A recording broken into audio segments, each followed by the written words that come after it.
이제 하나님 말씀은 에스겔 11장 1절입니다. 에스겔 11장 1절부터 4절까지 말씀입니다. 찾으셨으면 우리가 다 같이 함께 말씀을 같이 봉독하도록 합니다. 시작. 그때에 주의 영이 나를 들어올려서 여호와의 전 동문 곧 동향한 문에 이르시기로, 보니 그 문에 사람이 25명이 있는데 내가 그 중에서 아수르의 아들 야사냐와 분하의 아들 블야다를 보았으니 그들은 백성의 고관이라. 그가 내게 이르시되, 인자야, 이 사람들은 불의를 품고 이 성중에서 악한 꾀를 꾸미는 자니라. 그들의 말이 집 건축할 때가 가깝지 아니한즉 이 성읍은 가마가 되고 우리는 고기가 된다 하나니, 그러므로 인자야, 너는 그들을 쳐서 예언하고 예언할지니라. 아멘. 우리 하나님의 은혜가 온 성도들에게 가득하길 바랍니다. 아멘. 우리 하나님이 이 에스겔을 통해서 예루살렘이 어떻게 하면 망하고 또 어떻게 하면 회복되느냐 하는 가장 단순한 진리, 원리를 말씀을 하고 있습니다. 에스겔은 바벨론의 포로가 되어 있는 상태에서 지금 하나님이 보여주신 환상을 통해서 예루살렘의 상황을 지금 보고 있습니다. 그래서 예루살렘이 왜 망할 수밖에 없었느냐, 그래서 그 앞에 8장부터 보면 그 성전 안에 우상들이 가득하고 우상을 섬기는 그런 제사장들이나 그런 사람들이 가득했다 하는 그 광경을 보여주셨고, 이제 하나님의 영광이 그 지성소에서 성전 문지방으로 나오고 그리고 동쪽 문으로 향하고, 그래서 오늘 이제 11장에 보면 이제 성전 동문 곧 동향한 문에 이르시기로, 그래서 이제 성전 동문, 그러니까 성소의 문이 있고 그 다음에 성전의 문이 있는데, 이게 성소에서는 이미 벗어났고 성전 뜰을 지나서 성전 동쪽 문에 이르렀습니다. 점점 하나님께서 밖으로 나가시는 그런 모습입니다. 죄악이 가득한 곳에서는 하나님이 떠날 수밖에 없습니다. 그래서 이 성전 동문에서 이제 에스겔이 이제 바라본 것, 물론 환상 속에서 보지만 25명의 사람이 그 동문에 모여 있습니다. 그러니까 동문, 문이라고 하는 것은 성경의 고대 역사 속에서 이 성의 어떤 문이라고 하는 것은 주로 누가 모이는 곳이냐면 그 성의 지도자들, 장로나 지도자들이 모이는 곳입니다. 그곳에서 모여가지고 그 성문을 출입하는 사람들을 향해서 이제 뭔가 그 사람 부정하고 악한 것들은 들어오지 못하도록 막고 철저하게 관리하고 백성을 다스리는 장소가 문입니다. 문.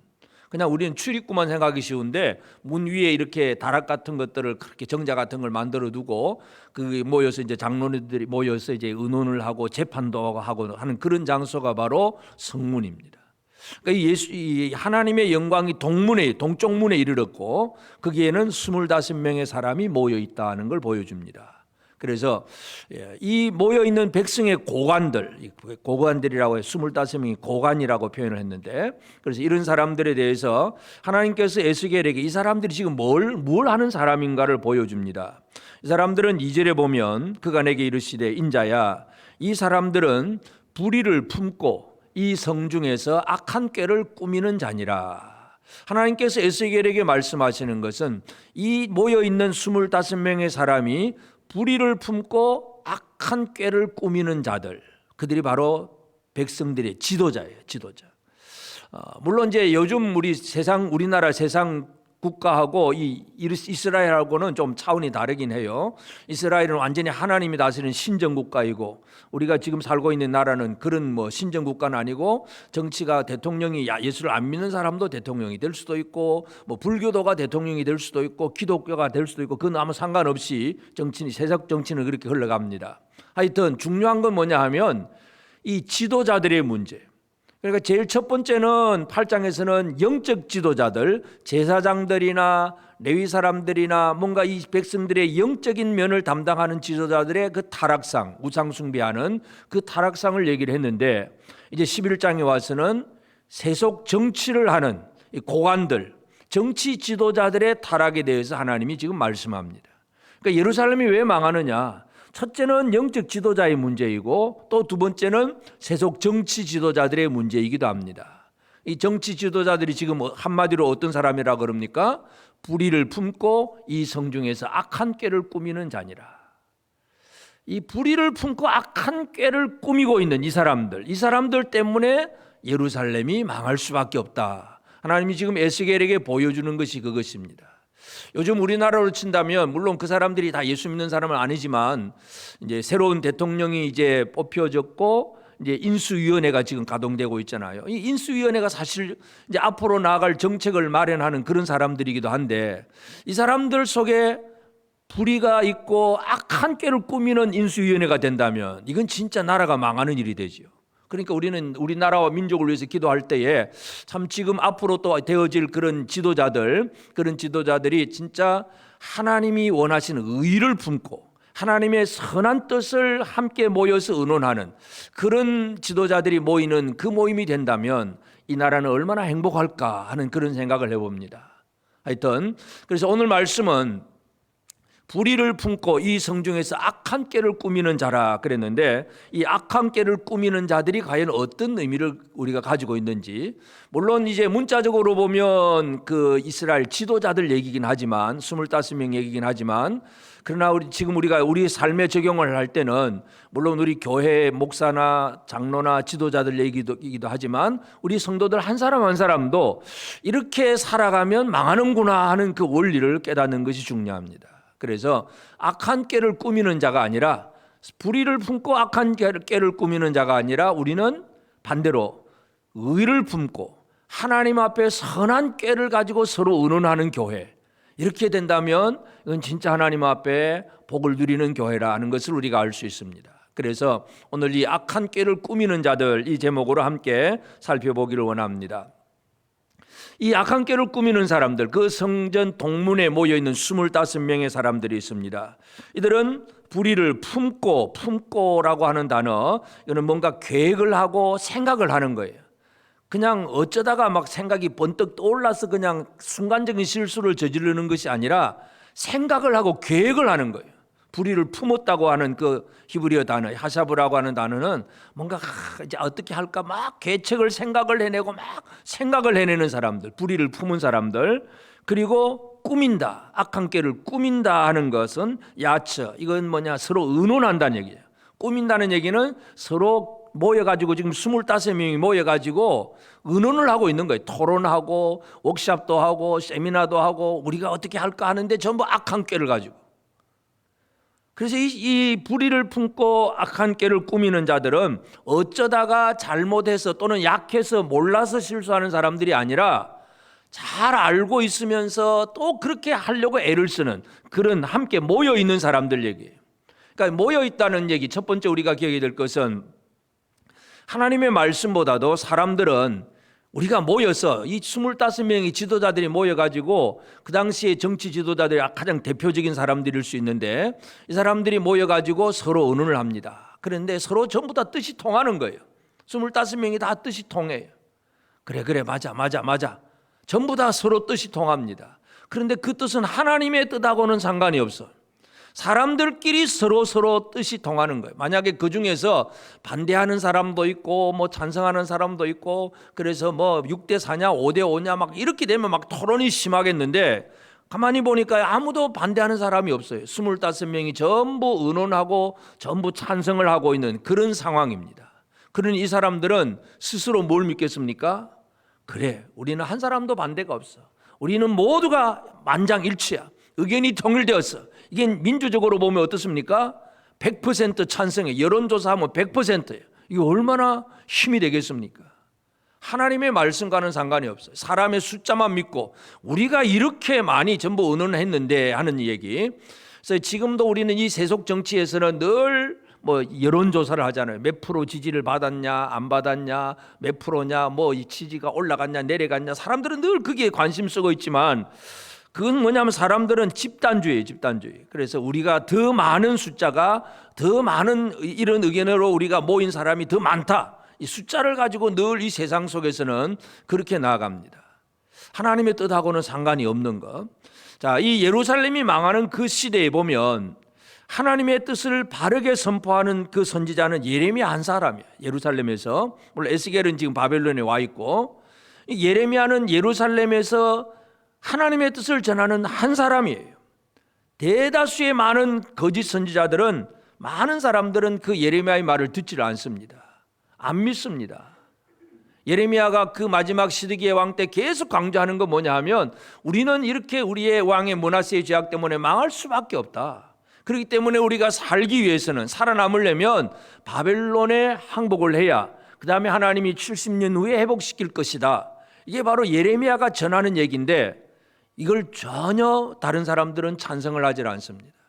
거짓 선지자들, 여기 보면 이제 특별히 에스겔이 두 사람의 이름을 언급을 하는데 아수르의 아들 야사냐와 분하의 아들 블야다를 보았다 그랬습니다. 그러니까 25명 이름을 다 에스겔은 모를 수 있습니다. 근데 환상 속에서 보니까 자기가 아는 두 사람이 있기 때문에 그 사람의 이름을 기록을 합니다. 그래서 이 아수르의 아들 이 야사냐, 8장에도 야사냐가 나오는데 그 야사냐하고 다른 사람이 아버지가 다릅니다. 그러니까 누구의 아들 누구, 늘 성경은 이제 아들하고 아버지하고 막 여러 사람들이 비슷한 이름들이 많다 보니까 그렇게 기록을 하는데, 그러니까 이제 이 아수르의 아들 야사냐, 아수르의 아들 야사냐가 나오는데 이 아수르의 아들 야사냐는 또 예레미야에 보면 아수르의 아들 하나냐가 나옵니다. 그러니까 그 아버지 아수리라고 하는 사람이 있는데 이 아수르의 아들 야사냐가 있고 하나냐가 있어요. 그 하나냐가 누구냐 하면 예레미야를 대적했던 제일 반대 거짓 선지자의 두목이 바로 그 아수르의 아들 하나냐예요. 그러니까 물론 이제 성경에 그 사람이 그 사람이라고 정확한 건 없지만 하여튼 그 당대 사람이니까 또 에스겔이 늘 이렇게 알 수 있는 사람이니까 아수르의 아들 하나냐가 있고 아수르의 아들 야사냐가 있어요. 그러니까 하나냐는 거짓 선지자이고 아수르의 아들 두 아들 중에서, 그리고 야사냐는 정치 지도자고. 그러니까 하여튼 이 정치 지도자들, 거짓 선지자들, 이 사람들은 수많은 사람들이 모여 있고 우리가 다수니까 우리가 옳다 이렇게 생각을 하고 있는 사람들입니다. 하나님은 사람의 숫자에 모든 것에 의존하지 않는다는 사실을 우리는 분명히 기억을 해야 됩니다.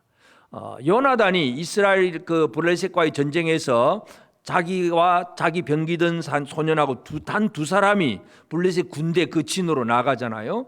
그 진으로 나가면서 가장 그 요나단이 했던 중요한 말이 사무엘상 14장 6절에 보면 요나단이 자기의 무기를 든 소년에게 이르되 우리가 이 할례 받지 않은 자들에게 건너가자. 여호와께서 우리를 위하여 일하실까 하노라. 여호와의 구원은 사람이 많고 적음에 달리지 아니하였느니라. 우리는 많은 사람들은 지금도 많은 사람이 찬성하느냐, 많은 사람이 모였느냐, 얼마나 많은 사람이 있느냐, 이걸 전부 힘으로 생각을 해요.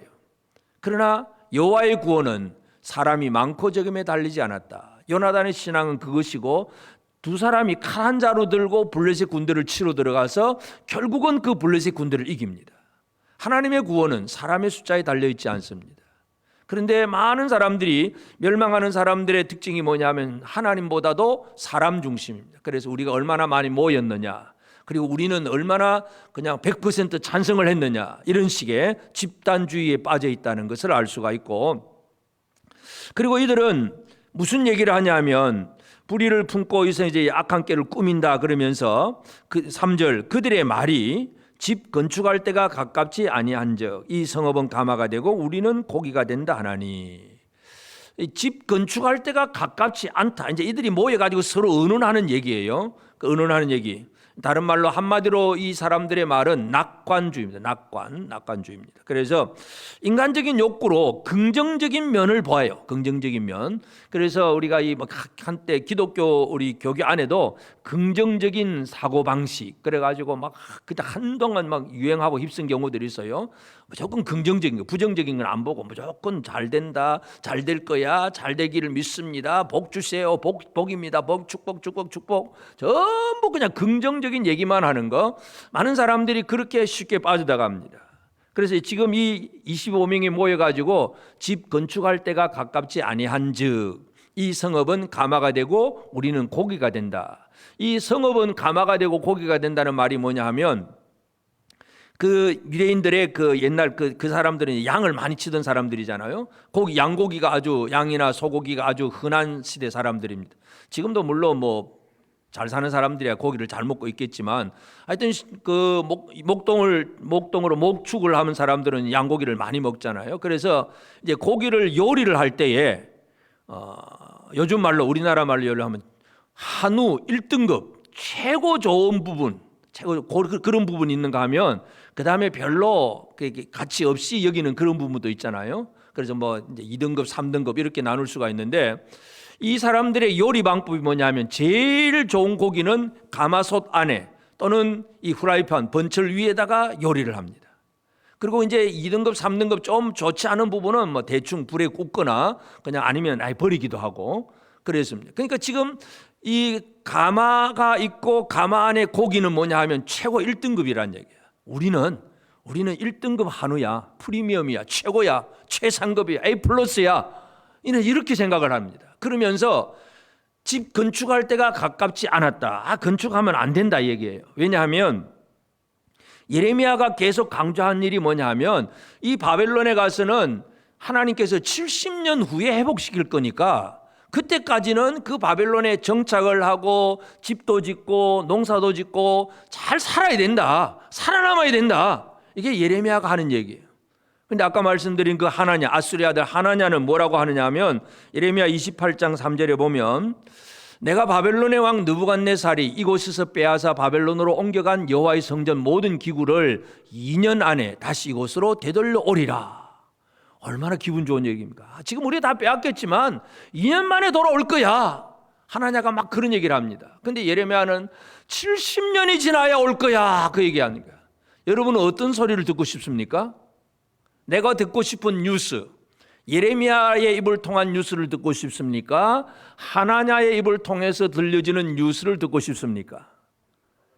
70년 만에, 70년이면 한 세대가 지나가잖아요. 벌써 두 세대가 지나가는, 다음 나는 죽고 없어질 그 다음 내 아들 손자 세대가 돌아온다.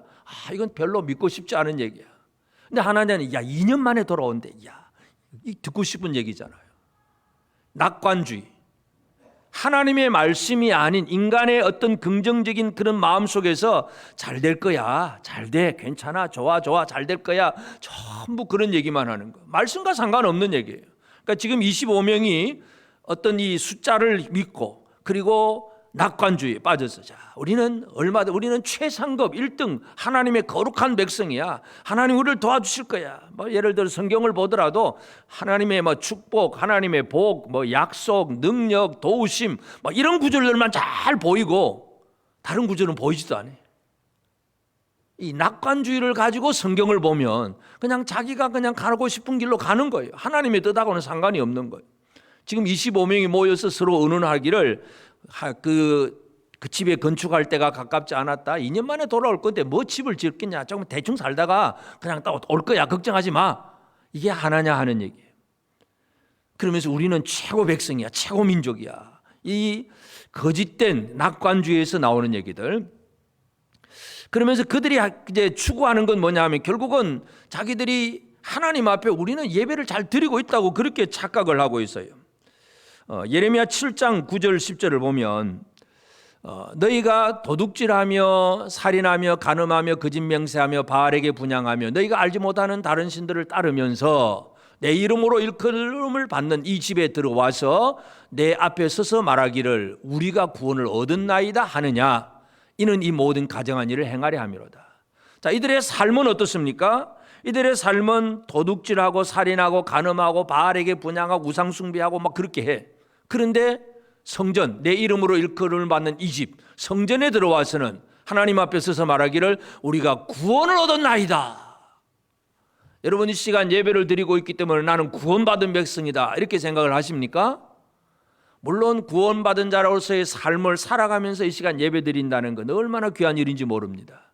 근데 실제적인 삶은 도둑질하고 살인하고 우상숭배하고 막 죄는 다 지어가면서 성전에 나와서 우리는 하나님 앞에 예배드렸습니다. 11조 했습니다.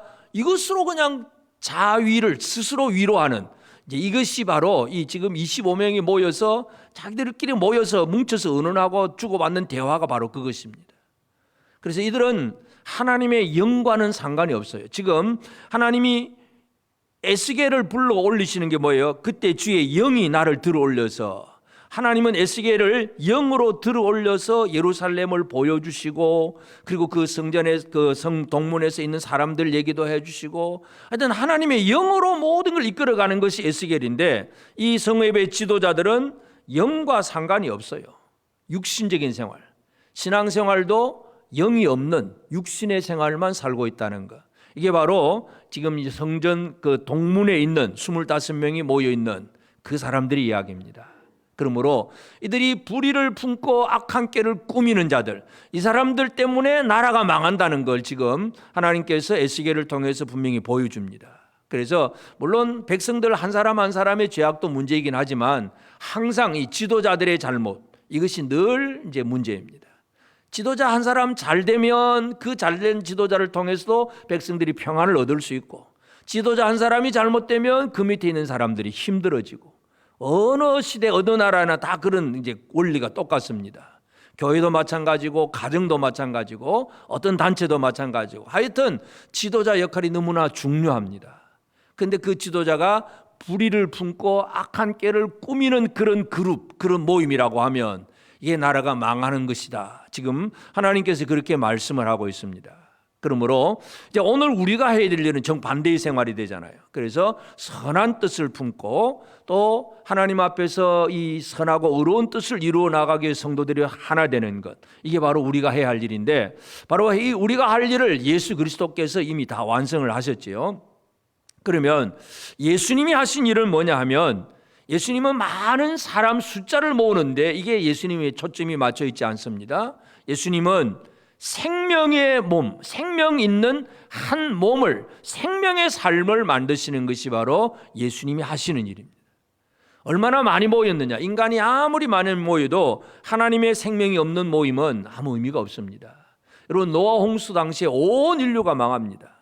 인간이 뭐 몇십억이 될 수가 있는데, 그런데 하나님은 그거 다 아무것도 아니게 여겨버려요. 그냥 노아 8 식구만 남겨뒀습니다. 숫자가 아무 의미가 없다는 걸 우리가 기억해야 됩니다. 예수 그리스도는 생명의 몸을 만듭니다. 에베소서 4장 15절 16절에 보면, 오직 사랑 안에서 참된 것을 하여 범사에 그에게까지 자랄지라. 그는 머리 곧 그리스도라. 그에게서 온몸이 각 마디를 통하여 도움을 받음으로 연결되고 결합되어 각 지체의 분량대로 역사하여 그 몸을 자라게 하며 사랑 안에서 스스로 세우느니라. 예수 그리스도가 머리가 되고 교회가 몸입니다. 그래서 머리를 통하여서, 머리에게서 온몸이 각 마디를 통해서 도움을 받고 연결되고 결합하고 서로 분량대로 역사해서 자라고 세우는 건강한 몸은 머리 대신 예수로 말미암아 이루어집니다. 다시 말해서 예수 그리스도는 누구를, 어떤 무엇을 만들어내시느냐, 많은 사람의 숫자의 모임, 이게 아니라 예수님은 생명의 삶, 생명의 몸을 만들어내시는데, 그 생명의 몸은 예수 그리스도와 연결되어져야 생명의 몸입니다. 예수와 상관없는 수많은 인구들이 모여도 그 안에 예수가 없으면 아무 의미가 없는 거예요. 숫자가 비록 적다고 할지라도 진짜 예수 그리스도가 머리가 되고 예수와 연결되어 있는 그런 지체가 되어 있어서 예수로 말미암아 연결되고 도움을 받는 이 생명의 몸을 이루는 것, 이것이 진짜 우리가 해야 할 일입니다. 예수님께서 이루어진 것은 바로 이것입니다. 세상의 잘못된 지도자들은 그냥 숫자를 많이 하고 그저 세력을 키우고 여기에 초점이 맞춰져 있지만, 오늘 우리는 예수 그리스도는 뭘 이루시느냐, 생명의 몸을 만드십니다. 뿐만 아니라 예수님은 이 세상 사람들이 쉽게 가지고 있는 이 낙관주의가 아니라 예수님은 소망을 주신다는 사실을 기억해야 됩니다. 낙관과 소망이 아주 다릅니다. 예수님은 제자들을 소망의 사람으로 만듭니다. 예수님이 제자들에게 이제 평안을 주신다고 했는데, 이 평안이라고 하는 것은 아무런 어려운 일이 생기지 않는 그런 일이 아니에요. 어려운 일은 있습니다. 그런데 그 안에서도 평안을 누리게 하시는 것이 바로 예수님이 하시는 일입니다. 요한복음 16장 33절에 이것을 너에게 이르는 것은 너희로 내 안에서 평안을 누리게 하려 함이라. 세상에서는 너희가 환난을 당하나 담대하라. 내가 세상을 이겼노라. 여러분, 환난을 당하나 그래요. 환난이 없어지지 않습니다. 환난이 있습니다. 그런데 예수님은 제자들에게 너희가 환난을 당하나 담대하라. 내가 세상을 이겼노라. 내가 너희에게 평안을 누리게 하려 함이라. 여러분 평안을 누리십니까? 뭐 질병, 뭐 재난, 지금 우리 주변에 소식들이 얼마나 지금 우리에게 두려움을 주는 소식들이 너무나 많습니까? 러시아의 그 전쟁, 그리고 또 우리 코로나, 뭐 여러 많은 이 두려움을 주는 소식들이 많이 있는데, 이 두려움이 없어지는 것이 아니라 그건 그대로 있어요. 그걸 통해서 하나님께서 지금도 뭔가 온 세계를 움직여 가시기 때문에 전쟁은 일어날 수밖에 없고, 재난의 소식도 나올 수밖에 없고, 전염병의 소식도 계속 될 수밖에 없어요, 이 마지막 때는. 그러나 진짜 중요한 것은 이 상황 속에서도 평안을 누리느냐 하는 문제예요. 평안을 누리십니까? 평안하십니까? 옆 사람에게 한번 물어봅시다. 평안하십니까? 환난이 없어져야 평안이 아니에요. 환난 가운데서도 평안을 누릴 수 있는 것, 예수님이 만들어준 게 이거예요. 이게 바로 소망이에요. 소망. 그냥 낙관이 아니라 잘 될 거야, 괜찮을 거야, 이런 얘기가 아니라 그 어려움 속에서도 평강을 유지할 수 있는 것. 그래서 예수님은 우리에게 소망을 주시잖아요. 로마서 8장 17절 18절도 마찬가지인데, 자녀이면 또한 상속자 곧 하나님의 상속자요 그리스도와 함께한 상속자니 우리가 그와 함께 영광을 받기 위하여 고난도 함께 받아야 할 것이니라 생각하건대 현재 고난은 장차 우리에게 나타날 영광과 비교할 수 없다. 현재 고난이 있어요. 그런데 장차 나타날 영광과 비교할 수 없다는 걸 알고 있기 때문에 고난 속에서도 평안을 유지할 수 있는 것, 이게 바로 주님이 주신 소망입니다. 예수님은 우리를 어떤 사람으로 만드시느냐? 낙관적인 사람이 아니라 소망의 사람으로 만든다는 것을 꼭 기억하시길 바랍니다. 세상 사람들은 그냥 낙관적이에요. 그냥 우리 잘 될 거야, 우리가 최고야, 우리는 힘도 복 받을 거야, 복 받으세요, 복 받으세요, 늘 부자 되세요, 이런 얘기 주고받으면서 하나님의 뜻과 상관이 없어요. 그냥 낙관주의로만 살면서 스스로 자기를 속이는 그런 일들을 너무 많이 합니다.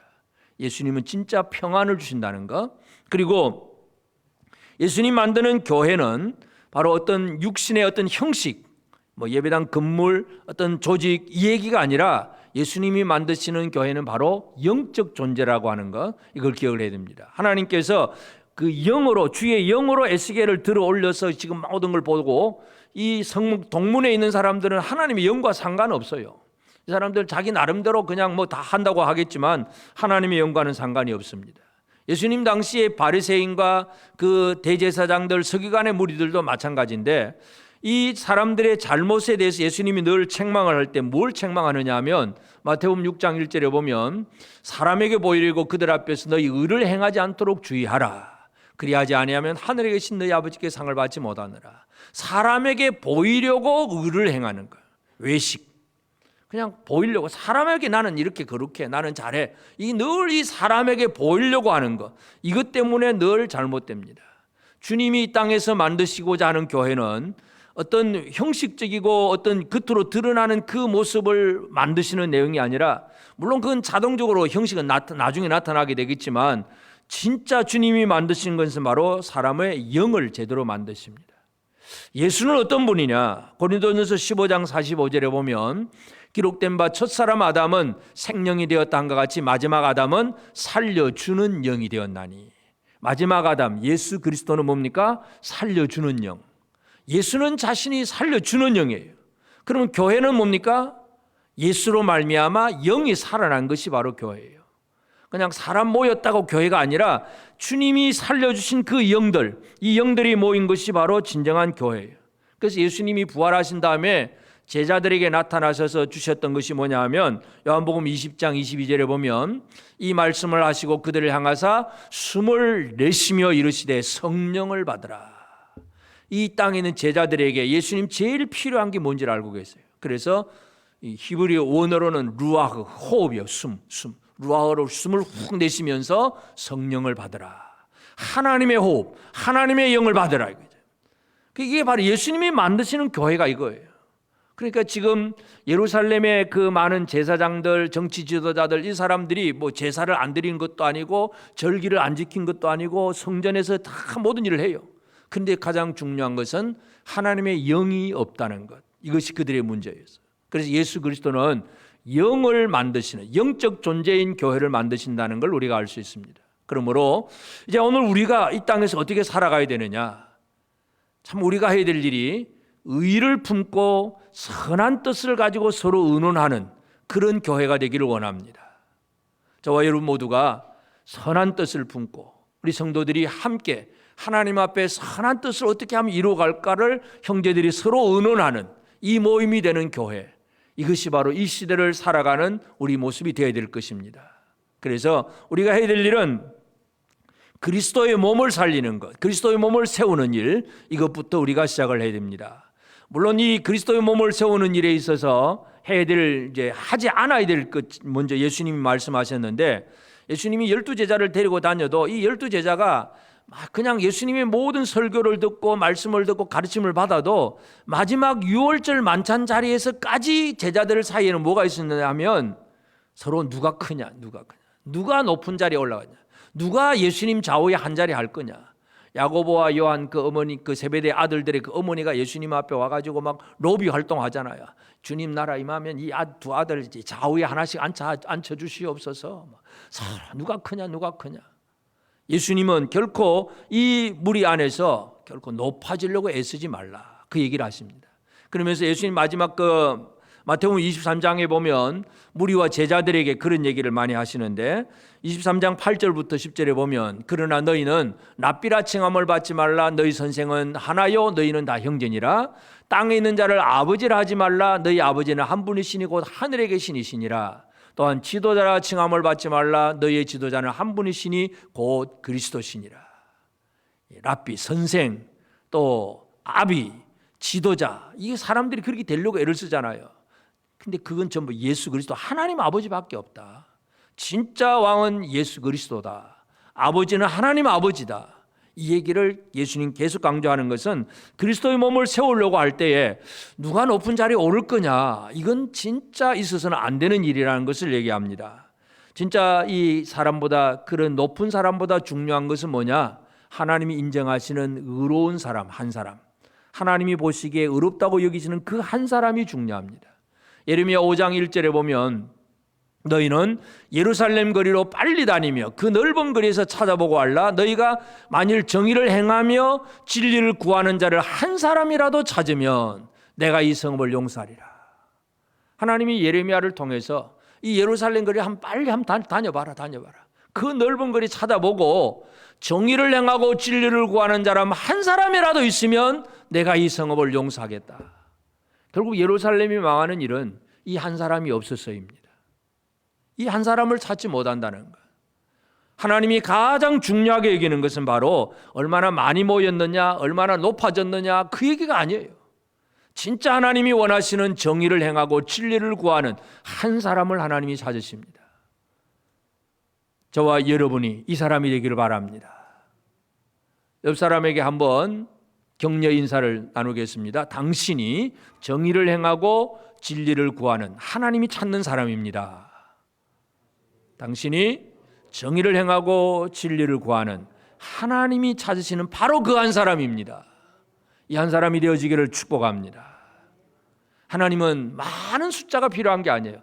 바로 이 한 사람을 통해서 하나님의 놀라운 일을 이루실 수 있기 때문에, 그래서 우리는 그리스도의 몸을 어떻게 세워가야 되느냐를 알아야 되고, 그리고 우리는 그냥 말씀에 근거한 소망, 이게 중요합니다. 낙관주의가 아니라 말씀에 근거한 소망. 자, 이 이스라엘 그 바벨론에 지금 에스겔과 함께 포로로 와 있잖아요. 자, 이 포로로 와 있는 사람들은 거짓 선지자가 들려주는 얘기는 2년이면 돌아간대, 이 얘기가 들려졌고, 예레미야는 아니야 70년이 지나야 돼, 이 얘기가 들려집니다. 두 가지 뉴스가 지금 들려주고 있는 거예요. 무엇에 근거해서 살아가야 되느냐, 참 중요하잖아요. 그래서 이 낙관주의를 그냥 좋아한다면 이건 내가 듣고 싶은 얘기를 듣는 거잖아요. 내가 듣고 싶은 뉴스를 들으려고 하지 말고 그게 진짜 하나님의 말씀인가를 알고 말씀을 들으려고 애를 써야 됩니다. 하나님은 지금 이 시대에 우리를 향해서 내가 뭐라고 말씀하시는가, 하나님의 말씀의 귀를 기울여야지, 나는 이렇게 되었으면 좋겠어 하고 듣고 싶은 얘기를 들으면 다 똑같잖아요. 뭐 70년 후에 회복, 그거는 뭐 다음 세대 아들 손자 때나 이루어질 일인데 나하고 별 상관이 없는 거고, 2년 만에 회복, 이거 얼마나 좋아. 믿습니다. 하나님 2년 만에 해주신다니까 감사합니다. 도와주세요. 감사합니다. 이렇게 살겠습니까? 이 낙관주의에 빠지면 하나님의 말씀과 상관없는 낙관주의가 스스로를 속이는 겁니다. 자기 스스로 속는 거예요. 다윗은 하나님의 말씀에 대한 소망을 가지고 삽니다. 그래서 시편 39편 7절에 보면 주여 이제 내가 무엇을 바라리요 나의 소망은 주께 있나이다. 다윗이 사울을 피해서 광야로 이리저리 막 회피하고 도망다니면서 그 아둘람 굴 속에 동굴 속에 살면서 진짜 힘들고 열악한 생활 속에 살면서 내가 뭘 바라겠습니까? 나의 소망은 주께 있습니다.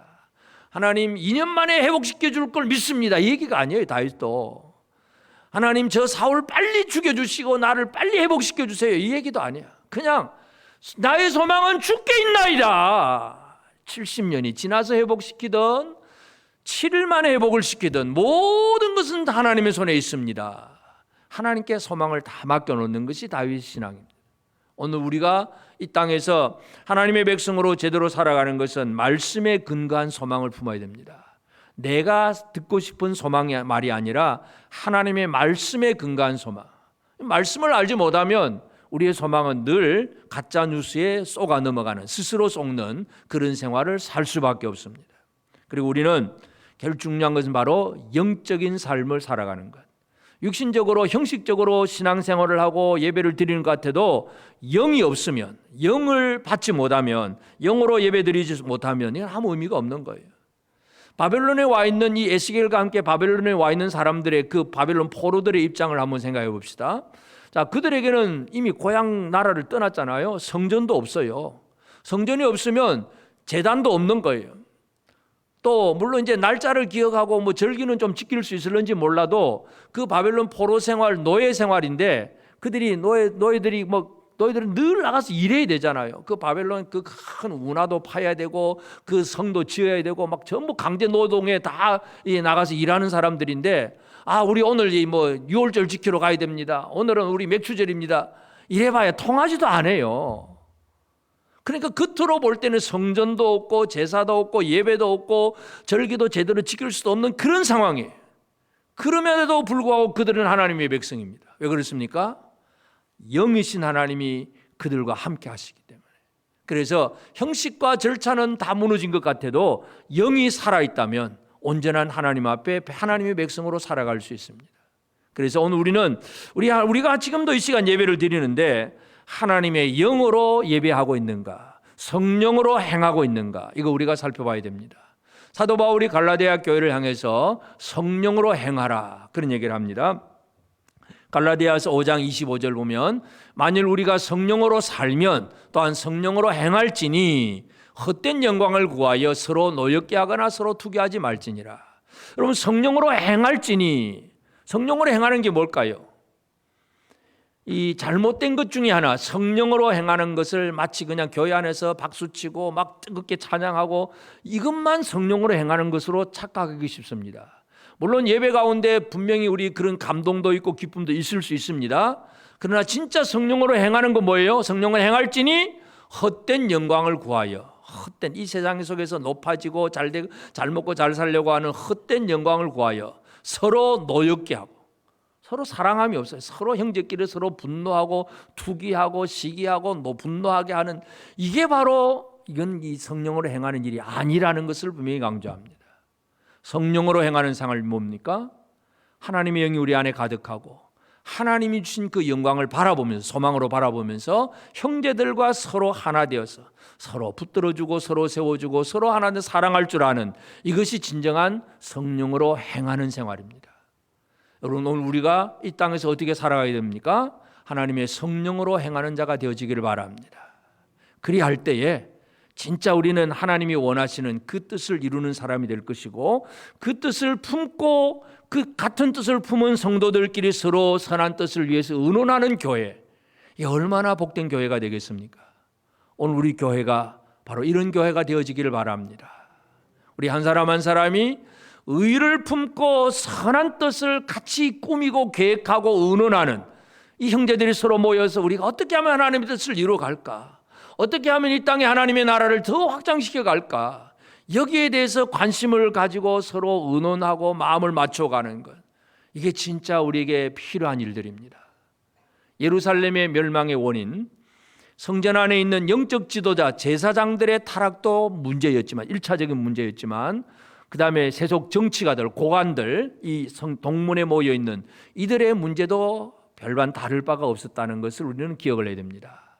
그래서 우리 교회 안에서도 또 특별히 우리 청년들 앞으로 진짜 이 나라와 백성을 위해서도 진짜 하나님의 뜻을 품고 하나님의 뜻을 이루는 좋은 정치가들도 우리 청년들이 막 일어나기를 원합니다.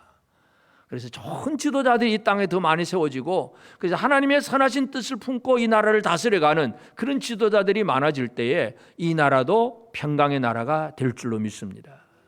우리 교회 청년들이 좀 그렇게 되어지길 바랍니다.